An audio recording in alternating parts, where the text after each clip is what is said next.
সুপ্রিয় দর্শক সবাইকে স্বাগত জানাচ্ছি এনটিভির নিয়মিত আয়োজন স্বাস্থ্য প্রতিদিন অনুষ্ঠানে। আপনাদের সাথে আছি আমি ডাক্তার মোনা তাসিন। আজ আমরা কথা বলবো ডায়রিয়া সমস্যা ও তার চিকিৎসা নিয়ে। এই বিষয়টি নিয়ে আলোচনা করবেন একজন বিশেষজ্ঞ চিকিৎসক। অনুষ্ঠানের শুরুতেই চলুন পরিচিত হয়ে নেই আমাদের আজকের অতিথির সাথে। Doctor A K M. আমিনুল হক 1956 সালের জানুয়ারি মাসে ময়মনসিংহ জেলায় জন্মগ্রহণ করেন। তিনি 1981 সালে ময়মনসিংহ মেডিকেল কলেজ থেকে MBBS ডিগ্রি অর্জন করেন। এরপর তিনি চিকিৎসা বিজ্ঞানে উচ্চতর FCPS ডিগ্রি লাভ করেন। বর্তমানে তিনি আনোয়ার খান মডার্ন মেডিকেল কলেজের মেডিসিন বিভাগের অধ্যাপক হিসেবে কর্মরত। স্যার, আপনাকে অনেক অনেক শুভেচ্ছা এবং স্বাগত আমাদের আজকের স্বাস্থ্য প্রতিদিন অনুষ্ঠানে। ধন্যবাদ আপনাকেও। আজ আমরা কথা বলবো ডায়রিয়া সমস্যা ও তার চিকিৎসা নিয়ে। তো ডায়রিয়া এটি তো আসলে অনেক আগে থেকে এই সমস্যাটি আমরা জানি এবং এই সমস্যাটি রয়েছে, এখনো পর্যন্ত আছে। তো এটি কি ধরনের অসুখ এবং কিভাবে হয়? ডায়রিয়া দুই রকমের আছে, একটা হলো অ্যাকিউট আর একটা হলো ক্রনিক। তো অ্যাকিউট ডায়রিয়া নিয়ে আমরা ব্যতিব্যস্ত থাকি বেশি। মানুষের যখন দিনে পায়খানা 3 বারের বেশি হয়, আচ্ছা, এবং স্টুলটা পায়খানাটা লিকুইড তরল হয়, তখন সেটাকে ডায়রিয়া বলে। আচ্ছা, তো ডায়রিয়া সম্বন্ধে এই জন্য মানুষের কনসেপশনটা অত পরিষ্কার না, কিন্তু অনেকবার যখন তাদের পাতলা পায়খানা হয় পানির মতো, তখন তারা এটাকে ডায়রিয়া বলে এবং চিকিৎসার জন্য ইমার্জেন্সিতে অথবা ডাক্তারের কাছে আসে। আচ্ছা, তো এটি কিভাবে ঘটে? আমরা জানি একটি রোগ হবার জন্য কিছু কারণ থাকে, তো ডায়রিয়া কেন হয় আসলে? ডায়রিয়া তো আসলে জীবাণু দ্বারাই হয়। এটা তো ভাইরাস দেওয়া হইতে পারে, ব্যাকটেরিয়া দিয়ে হইতে পারে, অনেক সময় প্যারাসাইট দিয়ে হইতে পারে অ্যাকিউট ডায়রিয়াগুলি। আচ্ছা, তো বিশেষ করে ভাইরাস যেটা রোটা ভাইরাসে হয়, এটা বাচ্চাদের হয়, আর বয়স্কদের বেলা ব্যাকটেরিয়া এবং প্যারাসাইটে বেশি হয়। তো প্যারাসাইটের মধ্যে হলো যে আমাদের হেলমিন, বিভিন্ন ধরনের কৃমি থাকে পেটে, সেইগুলোতে হইতে পারে। আমরা অনেক রোগী পাই সে জীবনে কোনোদিন কৃমির ওষুধ খায়নি। আচ্ছা, তো এই জন্য এইগুলি ব্যাপারেও তাদেরকে সচেতন করতে হবে। আর বেশিরভাগ কেসে হয় ব্যাকটেরিয়ার কারণে। ব্যাকটেরিয়া এই সিজেলা এবং ইকোলাই এই সমস্ত ব্যাকটেরিয়া দিয়েই ডায়রিয়াটা বেশি হয়। আকস্মিক ডায়রিয়া এবং দীর্ঘমেয়াদী ডায়রিয়া অর্থাৎ অ্যাকিউট অ্যান্ড ক্রনিক ডায়রিয়া আমরা দুটো শব্দ জানি, তো সেটি কখন কিভাবে বুঝবেন রোগী যে তার এটি দীর্ঘমেয়াদী একটি সমস্যা? অ্যাকিউট ডায়রিয়া যেটা, এটা সিভিয়ার হয়, সিভিয়ার ফর্মে দেখা দিবে। আর ক্রনিক ডায়রিয়া যেটা, এটা তার অত সিভিয়ার থাকবে না, কিন্তু সে দীর্ঘদিন যাবত এটা সাফার করতে থাকবে।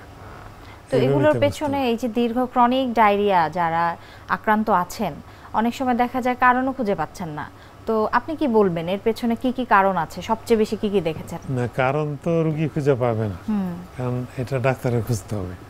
দীর্ঘদিন যাবত যদি তার এই যে লুজ স্টুল হইতে থাকে, তাহলে দেখতো এটা IBS একটা অসুখ আছে, আচ্ছা, এই জন্য হইতে পারে। Chronic inflammatory disease, cross disease অথবা আলসারেটিভ কোলাইটিস, এটাতে হইতে পারে। অনেক সময় অন্যান্য অসুখেও, যেরকম ইন্টেস্টিনে টিবি হয়, টিবিতেও অনেক সময় হইতে পারে। আবার বয়স্ক লোক যদি থাকে 60-এর উপরে, তাদের অনেক সময় ক্যান্সার হইতে পারে। ক্যান্সারের কারণে তাদের এরকম দীর্ঘমেয়াদী পাতলা পায়খানা হইতে পারে। এইগুলি কমন কজ ক্রনিক ডায়রিয়ার জন্য। ডায়রিয়ার সাথে কি কি ধরনের কমপ্লিকেশন জড়িত আছে, অর্থাৎ এটি থেকে কি কি হতে পারে?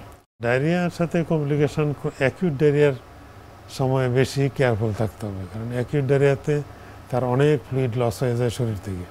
তাহলে একটা কমপ্লিকেশন হবে ডিহাইড্রেশন, যে তার পানির পরিমাণ কমে যাবে। পানির পরিমাণ কমলে তার ব্লাড প্রেশার কমবে, পালস বাড়বে, এবং পেশেন্ট আস্তে আস্তে প্রথমে আনকনশাস, পরে অজ্ঞান হয়ে যেতে পারে। এটা একটা। আর একটা হলো ইলেকট্রোলাইট ইমব্যালেন্স, তার বেশি বমি হইলে কিংবা বেশি পাতলা পায়খানা হইলে, অনেক সময় পাতলা পায়খানা বমি একসাথে হয়। তো ইলেকট্রোলাইট ইমব্যালেন্স হয়ে গেলে ইলেকট্রোলাইট সোডিয়াম এবং পটাশিয়াম এগুলি কমে গেলেও তার পার্শ্ব প্রতিক্রিয়াতে অনেক সময় রোগী মারা যেতে পারে। আচ্ছা, সেই জন্য অ্যাকিউট ডায়রিয়াতেই তার কমপ্লিকেশন নিতে হবে, সচেতন থাকতে হবে। আর ক্রনিক ডায়রিয়ার কমপ্লিকেশান, এ তো আস্তে আস্তে তার স্বাস্থ্য খারাপ হবে, দিন দিন সে দুর্বল হয়ে যাবে, তার কাজকর্মে অসুবিধা দেখা দেবে। তো এই সমস্যাগুলি তার আস্তে আস্তে ধীরে ধীরে রোগের সময়ও বাড়বে, তার কমপ্লিকেশনগুলি আচ্ছা। দেখা দিতে থাকবে। আচ্ছা, সম্প্রতি আমরা তো একটি ভয়াবহ বন্যা দেখতে পেয়েছি বাংলাদেশে, এবং আমরা জানি যে বন্যা পরবর্তী এবং বন্যাকালীন সময়ে অন্যতম যদি একটি গ্যাস্ট্রোইন্টেস্টাইনাল সমস্যার কথা বলি সেটি কিন্তু ডায়রিয়া। তো স্যার একটু জানাবেন যে এটি কেন ওখানে বেশি হয় এবং তাদের জন্য আপনার বিশেষ কোনো পরামর্শ আছে কিনা? ডায়রিয়ার সোর্সটা কি? আমরা যদি সোর্স দেখি, যেটা খাবারের সাথে এই জীবাণুটা শরীরের ভিতরে ঢোকে, তাহলে দুই ধরনের খাবার, একটা হলো পানি আর একটা হলো সলিড খাবার। এই যদি এই খাবারগুলি প্রিপেয়ার করার সময় যারা প্রিপেয়ার করে তারা যদি হাইজিন মেনটেন না করে, তাহলে এই সমস্ত খাবারের মধ্যে দিয়ে যেরকম জালমুড়ি কিংবা এই সিঙ্গারা সমস্যা এগুলি যারা রাস্তা স্ট্রিট ফুড এগুলি, তারপরে আপনার ফুচকা, এগুলিতে অনেক সময় এই ধরনের জীবাণু থাকে এবং এই খাবারগুলি খেলে অনেকে অসুস্থ হয়। কিন্তু বন্যার এরিয়াতে জিনিসটা অন্যরকম। বন্যাতে তো খাবারের পানিই নেই, বিশুদ্ধ পানি, এবং টিউবওয়েলগুলি পানির নিচে চলে যায়। এরপরে যখন এই টিউবওয়েলতে পানি আসতে থাকে, এই পানিটা তো দূষিত, সমস্ত পানির সোর্সগুলি নষ্ট হয়ে যায়। সেই জন্য নতুন করে তার পানি পাওয়ার আগ পর্যন্ত, ফ্রেশ পানি পাওয়ার আগ পর্যন্ত তাদের আইদার বোটল ওয়াটার অথবা বাহির থেকে নিরাপদ জায়গা থেকে তাদেরকে পানি সাপ্লাই দিতে হবে, এবং ফুডও তাদেরকে ওইভাবে দিতে হবে যাতে তারা,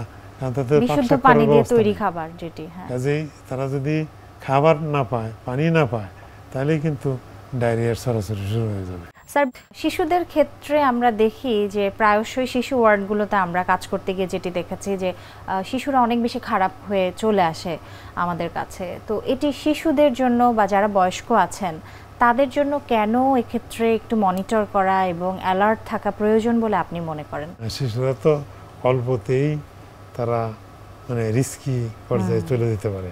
একটা হলো ওরা তো এক্সপ্রেস করতে পারে না, মানে তাদের যে কতটুকু ওয়াটার লস হয়ে যায়, এটা মায়ের কাছ থেকে হিস্ট্রি নিয়ে অনেক সময় অ্যাকুরেট একটা পাওয়া যায়, কিন্তু শিশুদের কাছ থেকে পাওয়া যায় না, এবং তার ভলিউমটা তো ছোট।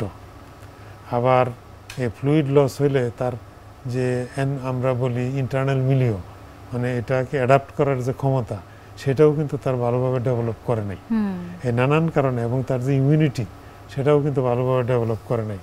6 মাস পর্যন্ত মায়ের দুধের সাথে তার ইমিউনিটিটা ভালো থাকে, 6 মাস পর থেকে 2-3 বছর পর্যন্ত এই পিরিয়ডটা খুবই ভালনারেবল, তার সিস্টেমটা ভালোভাবে ডেভেলপ করে নাই, এবং উপর্যুপরি তার যে ইনফেকশন হওয়ার সুযোগ অনেক বেশি। সে যেটা দেখে এটাই মুখে দেয়, যেটা দেয় এটাই টাচ করে, কাজে তাকে তো মানে সেফ রাখা ভেরি ডিফিকাল্ট। খুব ভালো তদারকি না করলে সে বারবার অসুস্থ হয়ে পড়বে। ডায়রিয়ার ক্ষেত্রে কি কোনো ধরনের ইনভেস্টিগেশন করা প্রয়োজন আছে কিনা, বা পরীক্ষা নিরীক্ষা এক্ষেত্রে কতটা গুরুত্বপূর্ণ? পরীক্ষা নিরীক্ষা গুরুত্বপূর্ণ, যেহেতু এটা জীবাণুবাহিত এবং গ্যাস্ট্রোএন্টারাইটিস এরকম যদি হয়, তাহলে অনেক সময় সাথে জ্বর থাকে। তা জ্বর থাকলে আমরা সিবিসি করলে তখন আমরা ওইখানে একটু চেঞ্জ পাবো। আর স্টুল পরীক্ষা করে, পায়খানা পরীক্ষা করেও অনেক সময় বোঝা যায়, কিন্তু পায়খানা পরীক্ষা অনেক সময় কাম্বারসাম, অনেক সময় করাও যায় না। সেই ক্ষেত্রে ব্লাডটা টেস্ট করলে এটা একটা। আরেকটা হলো যে একটু বয়স্ক যদি হয়, বাচ্চাদের বেলায় এখন ইলেকট্রোলাইটটা করতে হবে, যে এই যে পানি তার লস হয়ে গেল, এর সাথে তার সোডিয়াম, পটাশিয়াম এগুলি লস হয়ে যায়।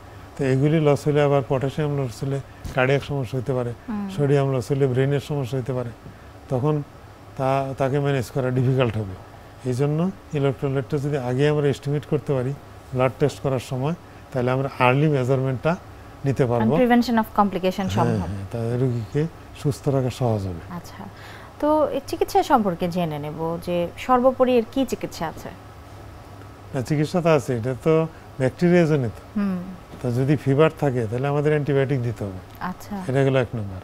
আর ফ্লুইড রিপ্লেসমেন্ট হলো সবচেয়ে ইম্পর্টেন্ট, যেহেতু তার ডিহাইড্রেশন হয়ে যায়, আমরা নর্মাল স্যালাইন ইউজ করেই এই ফ্লুইডটা রিকভারি করতে পারি। আর যদি ইলেকট্রোলাইট চেঞ্জ থাকে, সোডিয়াম অথবা পটাশিয়াম, সেটাও রিপ্লেস করতে হবে।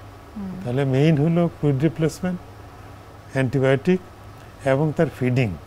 এবং ইউজুয়ালি বলা হয় যে ডায়রিয়াতে খাবার রেস্ট্রিক্ট করার কোনো দরকার নেই, বাচ্চারা তাদের ব্রেস্ট ফিড এটাও চালাবে, এবং বয়স্ক যারা তাদের নিয়মিত খাবার এটা চালু রাখতে হবে, তা নাহলে সে দুর্বল হয়ে যাবে এবং তাকে ম্যানেজ করা আরো কঠিন। এবং যারা এক্সক্লুসিভ ব্রেস্ট ফিডিং এ আছে সেই সব মায়েদেরকে আপনি কি বলবেন আসলে? না, ব্রেস্ট ফিডিং তারা কিন্তু তখন আসলে তারা কি তখন স্যালাইন খাওয়াবে 6 মাস, 0 থেকে 6 মাস বয়সী বাচ্চা যারা, ব্রেস্ট ফিডিং তো চালু রাখতেই হবে। ইন এডিশন যদি তারা পারে তাহলে যদি প্রয়োজন হয় দিতে হবে। আচ্ছা, তো এই যে চিকিৎসা, অনেকেই আছেন যে শুরুতেই হয়তো একদম নিজের ইচ্ছা মতো হয়তো অ্যান্টিবায়োটিক স্টার্ট করছেন, সব সময় তো অ্যান্টিবায়োটিকের প্রয়োজন হয় না, তো এক্ষেত্রে কি বলবেন? ডায়রিয়াতে ইজিলি অ্যান্টিবায়োটিক লাগে না, মানে এটা শর্টলি এটা অনেক সময় সেলফ কন্ট্রোল হয়ে যায়। কিন্তু যদি ব্যাকটেরিয়া ইনফেকশন থাকে তাহলে সাথে জ্বর থাকবে, যদি জ্বর থাকে তখন অ্যান্টিবায়োটিক ইউজ করতে হবে। আদারওয়াইজ মোশনটা কমাবার জন্য, একজনের হয়তো 10 বার 12 বার মোশন হচ্ছে, সেইটা কমানোর জন্য অন্য ওষুধ আছে, ইমোটিল জাতীয় ওষুধ আছে, লুপারামাইড বলে, অর্থাৎ অ্যান্টি ডায়রিয়াল যে ড্রাগস, সেই ওষুধগুলি খেলে তার এই মোশনটা নাম্বার কমে আসবে। জ্বর না থাকলে তার অ্যান্টিবায়োটিক দরকার নেই, ফ্লুইড রিপ্লেসমেন্ট করলেই সে ভালো হয়ে যাবে। এখন একটু জানাবেন যে বন্যা দুর্গত এলাকায় যেহেতু ডায়রিয়ার প্রাদুর্ভাব প্রায়শই বেশি দেখা যায়, তো তাদের জন্য আপনার কোনো সাজেশন আছে কিনা, এবং ওভারঅল আমরা এটিকে কিভাবে প্রতিরোধ করতে পারি? আমাদের খেয়াল রাখতে হবে যে কি কি জিনিস আমরা দেব, মানে অনেক এই প্রতিষ্ঠান থেকেই কিন্তু সাহায্যের জন্য এই সমস্ত এলাকায় যাচ্ছে, কিন্তু তাদের প্রয়োজনটা বুঝতে হবে। একটা হলো পানি, তাহলে পানি কিন্তু বোতল ওয়াটার আছে, আমরা যদি তার বোতল ওয়াটার যেটা, এটা যদি আমরা সাপ্লাই দিতে পারি 2 লিটার 1 লিটার 5 লিটার, এটা একটা হেল্প হবে। এই পানি খেলে তারা সুস্থ থাকতে পারবে। আবার যেখানে সব জায়গায় তো আর সব কিছু পৌঁছানো সম্ভব না, হ্যালোজেন ট্যাবলেট আছে, এটাও তাদেরকে শেখাইতে হবে যে 1 লিটার পানির মধ্যে যদি হ্যালোজেন ট্যাবলেট একটা দেয় তাহলে তারা এই পানিটা পরে পান করতে পারবে। আরেকটা হলো যে ফোটানো পানি যদি তারা পান করে তাহলেও তারা অনেকটা মুক্ত থাকতে হবে। আর আমরা যে খাবার বিভিন্ন প্রতিষ্ঠান থেকে ড্রাই খাবার বেশি দিতে হবে, ড্রাই খাবার, ড্রাই কিন্তু বিস্কিট আছে, ড্রাই কেক আছে, মুড়ি চিরা, মানে ড্রাই খাবার বেশি দিলে সেখান থেকে ইনফেকশন হওয়ার সম্ভাবনা কম থাকবে। আর রান্না করা খাবার যদি কেউ দিতে চায় কিংবা দেয়, এটা কিন্তু আগে আপনি যেখানে বন্যা নাই সেরকম জায়গায় পাক করে তারপরে নিতে হবে, তাদেরকে দিতে হবে, যাতে ওই পানি কন্টামিনেশনে এই খাবারগুলি না আসে। এটা তো ধোয়া মোছার ব্যাপার আছে, এটা তৈরি করার আগে সবজি হোক মাংস হোক পরিষ্কার করতে হবে, ধুইতে হবে। সেই পানিটা যাতে সেফ পানি দ্বারা পাক শাকের ব্যবস্থা করে পরে তাদেরকে সাপ্লাই দিতে হবে। এই জিনিসগুলি যদি আমরা মেনটেন করতে পারি তাহলে সেখানে ডায়রিয়ার প্রাদুর্ভাব কমবে। অনেক অনেক ধন্যবাদ স্যার। আমরা এই অনুষ্ঠানের একটি নিয়মিত সেগমেন্ট রাখি, সেটি হচ্ছে আমাদের দর্শকদের আমরা বিভিন্ন খাদ্যের পুষ্টি গুণাগুণ সম্পর্কে জানিয়ে থাকি, সেটি এখন দেখে আসব। সুপ্রিয় দর্শক, দেখছেন স্বাস্থ্য প্রতিদিন অনুষ্ঠানে এ পর্যায়ে চলুন দেখে নেই খাদ্যের বিভিন্ন পুষ্টি গুণাগুণ সম্পর্কে আমাদের পুষ্টিবিদের কাছ থেকে। ডায়রিয়া বা লুজ মোশন, এই লুজ মোশন আসলে কেন হয়, এই লুজ মোশন থেকে আসলে রেহাই পাওয়ার জন্য কি করা যায়? বিষয়টি হলো, ডায়রিয়া যদি হয় কারো, তাদের পেছনে অবশ্যই কারণ থাকবে আমাদের ফুড হ্যাবিট অথবা লাইফস্টাইল। আমরা যারা বাইরে থাকি বা বাইরে যারা কাজ করে তাদের ক্ষেত্রে এই ডায়রিয়া হওয়ার ঝুঁকি বা প্রবণতা অনেক বেশি থাকে।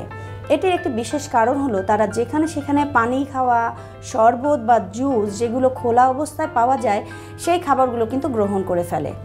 সেক্ষেত্রে কিন্তু দেখা দেয় বিভিন্ন রকম সমস্যা। বাইরের খাবারগুলোতে আসলে যেটা হয়, যেহেতু খোলা খাবার থাকে বা পানিটাও সেফ থাকে না, সেক্ষেত্রে ইকোলাই, টাইফয়েড থেকে শুরু করে নানাবিধ অণুজীব আমাদের শরীরে প্রবেশ করতে পারে। আমরা যখন খাবারটাকে সেফ না এমন খাবার জেনে খাবো, সেটাও কিন্তু একটা সাইকোলজিক্যাল এফেক্ট পড়ে, যে আমরা এই খাবারটা খাচ্ছি, এই খাবার খেয়ে পেটে কোনো সমস্যা হবে না তো।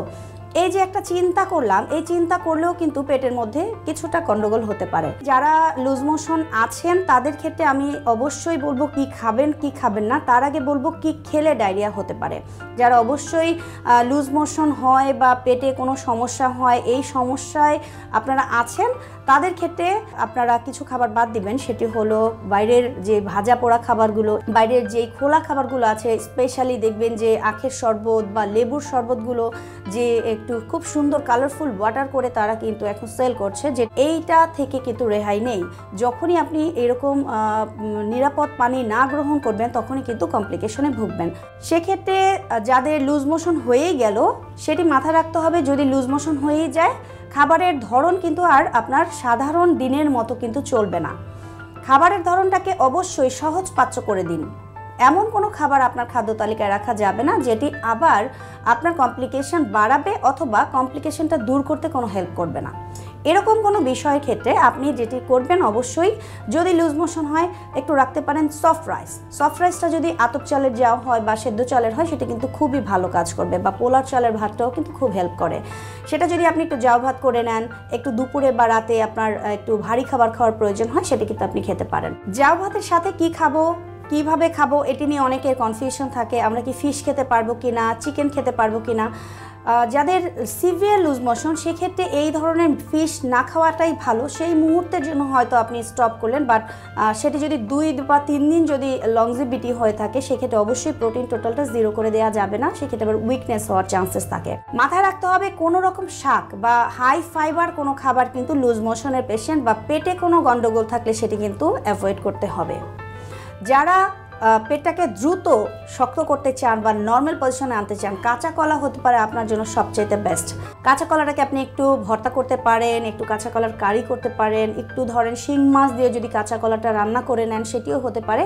তবে মনে রাখতে হবে অতিরিক্ত তেল বা মশলা কোনোটাই কিন্তু খাদ্য তালিকায় রাখা যাবে না। খাদ্য তালিকাটাকে এখন আপনি যদি একটু ভাগ করে নেন, যে ছোট ছোট করে খাবার যদি নেন, যেমন ধরেন একটু সুজি নিতে পারেন, একটু ক্লিয়ার স্যুপ নিতে পারেন, একটু জাউ ভাত দিয়ে আপনি কাঁচা কলাটাকে হয়তো একটু কারি দিয়ে খেলেন দুপুরবেলা, ইভিনিংয়ে আপনি একটু রুটি খেতে পারেন, অথবা যদি খুব সিরিয়াস অবস্থা হয় সেক্ষেত্রে কিন্তু আপনি ওটস স্যালাইন বা রাইস স্যালাইনটাকে খাদ্য তালিকায় অবশ্যই রাখবেন।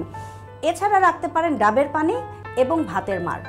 ভাতের মাড়টা আমরা অনেকেই একটু মনে করি যে কি একটা খাবার, এটা ফেলে দেই, কিন্তু ভাতের মাড় খুব ভালো ভিটামিন বি কমপ্লেক্সের জন্য, আপনার শরীরে ইমপ্রুভ করার জন্য বা ডায়রিয়ার পেশেন্টের জন্য ইমপ্রুভ করার জন্য ভীষণ এনার্জেটিক একটা খাবার। সো যাদের লুজ মোশন আছে বা লুজ মোশনের কোনো সমস্যায় ভুগছেন তারা অবশ্যই খাদ্য তালিকাটাকে এভাবে একটু সহজপাচ্য করে নেবেন। স্যার, আমরা একেবারে অনুষ্ঠানের শেষ পর্যায়ে আছি। সব শেষে আমাদেরকে যদি একটু জানান যে ডায়রিয়া এবং ডিসেন্ট্রি এই দুটিকে কিভাবে আলাদা করা যায়। এই দুটা রোগ সম্বন্ধেও কিন্তু জনগণের মধ্যে কিছুটা কনফিউশন আছে। ডায়রিয়া হলো যে এটা লিকুইড স্টুল, মানে পানীয় স্টুল হবে, সেভারাল টাইমস হবে, আর এখানে কোনো রক্ত থাকবে না। কিন্তু যদি এই ডায়রিয়ার সাথে এই স্টুলের সাথে যদি রক্ত থাকে তখন সেটাকে ডিসেন্ট্রি বলে। আচ্ছা, এইটাই ডিফারেন্স অত কঠিন না, কিন্তু বাহির থেকে রোগীদের পক্ষে এটা বোঝা একটু কঠিন হতে পারে। স্যার, চমৎকারভাবে কিছু তথ্য এবং পরামর্শ আপনি স্যার আমাদেরকে দিয়েছেন, এবং ডায়রিয়া আমরা কিভাবে প্রতিরোধ করতে পারি এবং কি ভাবে আমাদেরকে সচেতন থাকতে হবে, স্পেশালি বন্যা দুর্গত এলাকায় কি করণীয় সেগুলো আমাদেরকে জানিয়েছেন। অনেক অনেক ধন্যবাদ স্যার আমাদের অনুষ্ঠানে আসবার জন্য। আপনাকে অসংখ্য ধন্যবাদ। বিশ্বের যে কোনো প্রান্ত থেকে যে কোনো সময় আপনাদের প্রিয় অনুষ্ঠান স্বাস্থ্য প্রতিদিন দেখতে ভিজিট করুন আমাদের পূর্ণাঙ্গ ওয়েব পোর্টাল www.ntvbd.com এ। এছাড়াও এনটিভির জনপ্রিয় সব অনুষ্ঠান ও খবরের আপডেট পেতে ভিজিট করুন আমাদের ইউটিউব ও ভেরিফাইড ফেসবুক পেজে। আজ এখানে বিদায় নিচ্ছি, দেখা হবে আবারও। সে পর্যন্ত সবাই ভালো থাকুন, সুস্থ থাকুন, থাকুন নিরাপদে। আল্লাহ হাফেজ।